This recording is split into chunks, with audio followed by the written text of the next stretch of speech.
Hey, vinyl community, what's up? So this is going to be one of those videos that I do from time to time where I do a personal response to some of the comments that people have left on my videos over the past month. Haven't done one and I don't know, it seems like it's been a couple months, so I feel like I'm overdue, and I know these videos tend to be pretty popular, so who am I to deprive my viewers and subscribers of a couple of laughs, hopefully? So anyway, let's get right to it. First comment that I want to address is by Michael Z. Now, Michael Z was commenting on a video I had done many months ago where I ranked my top 35 albums of the 1970s, and Michael has this to say. Obviously, you do not like Bowie, who completely dominated the 70s with at least 6 masterpieces. Nobody comes close in that decade. Hunky Dory, Ziggy Stardust, Aladdin Sane, Station to Station, Low, and Heroes. Obviously, you do not like the letter D because you left a D out of the word Aladdin. But no, it's a fair statement. I like David Bowie, I do. And I'm kind of actually surprised I didn't have any David Bowie albums in my top 35. What in the hell? I have no idea what I was thinking. I don't know why I didn't include any. Yeah, I definitely agree. I think Hunky Dory, or at the very least, Ziggy Stardust and the Spiders of Mars. Technically, the rise and fall of Ziggy Stardust and the Spiders from Mars, if we're going to parse words here. But nonetheless, yeah, fair point. Guilty as charged. Yeah, David Bowie had a lot of excellent classic albums in the 1970s. But if you're going to say nobody comes close, that's where I'm going to take a little bit of issue with it. Have you ever heard of Elton John? Now, I'm not going to say Elton John had 6 classic albums. I will say he had at least 5 that I can name. Tumbleweed Connection, Honky Chateau, Goodbye Yellow Brick Road. I would put maybe Madman Across the Water up there, or if you're not a fan of that one, Don't Shoot Me, I'm Only the Piano Player, and Captain Fantastic and the Brown Dirt Cowboy. So yeah, I would say Elton John comes a little bit close, depending on your preference. I'm a huge Elton John fan and a David Bowie fan, so I would say he comes pretty close. I'm also a big Paul McCartney and Wings fan, and I would submit to you that, yeah, he came pretty close. He's got some classic albums in there. Band on the Run, Ram. What else has he got up there?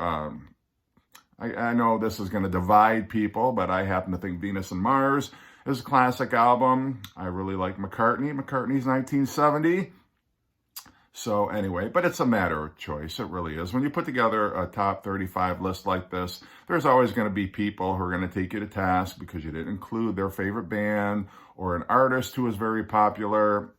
If I were to do a top 35 list tomorrow, yeah, I would include David Bowie. So you got me, okay? It's very rare that I admit that I slipped up and that I omitted something from my list. But yeah, you have a point. Are you happy? Good. Okay, the next comment I'm going to address is to another ranking video I did. This time it is a video I did ranking the studio albums of one of my favorite bands, the Rolling Stones. This was probably over a year ago, but Hendrik Hiemels left a comment, and he had to say, I don't agree at all. By the way, the riff of Bitch is played by Mick Taylor. Well, Hendrik, you're a bitch, okay? Saying you don't agree at all. Oh, don't agree at all, but you're not going to say what you don't agree, what your ranking would be. Is it you don't like the Rolling Stones? Is it you objected to me ranking Let It Bleed #1? Did you think I had Sticky Fingers too high? So don't come at me and say, I don't agree at all, without at least giving me something to support your argument why you don't agree. You think Let It Bleed is too weak? You think that Exile on Main Street has too much filler on it? I mean, tell me, come on. That's what I'm here for. So anyway, but that happens from time to time. I'm sure anybody who's a YouTuber who's watching, that happens to them. So I'm not too bent out of shape, but I'm just saying. That's metal in your lungs. Now the next comment that I'm going to address is from Frank Sarna. And Frank was commenting on a video that I had done about Mal Evans, who features very prominently in the Get Back documentary. He was a one-time Beatles roadie, bodyguard, kind of did whatever the Beatles asked him to do. And so I did a little video about his life and tragic death. And one of the things that I brought up in that video was the fact that after Mal Evans died, John Lennon made a joking comment about the fact that his ashes were at the dead letter office because his ashes got lost in the mail, as if he didn't have enough indignity to have to suffer through dying the way he did. Yeah, his ashes got lost in the mail. That really sucks. So anyway, Frank had this comment to make. John cried when he made that joke. Oh, he did? You were there? You saw him cry. Okay, you were a first-hand witness to John making the comment and seeing tears stream down his face. I've yet to see anybody make a joke while they're crying, so, but whatever, I'm going to let that one go. The Beatles did not go to Mel's funeral because it would be a circus and all about the Beatles and a reunion, and I'm sure they wanted to be about Mel. Okay, grammar and spelling aside, do you mean Mel or Mal? Do you mean Mel or Mal? Mel or Mal? Mel or Mal? I don't know. You say Mel, but Frank, all kidding aside, okay, I appreciate the comment.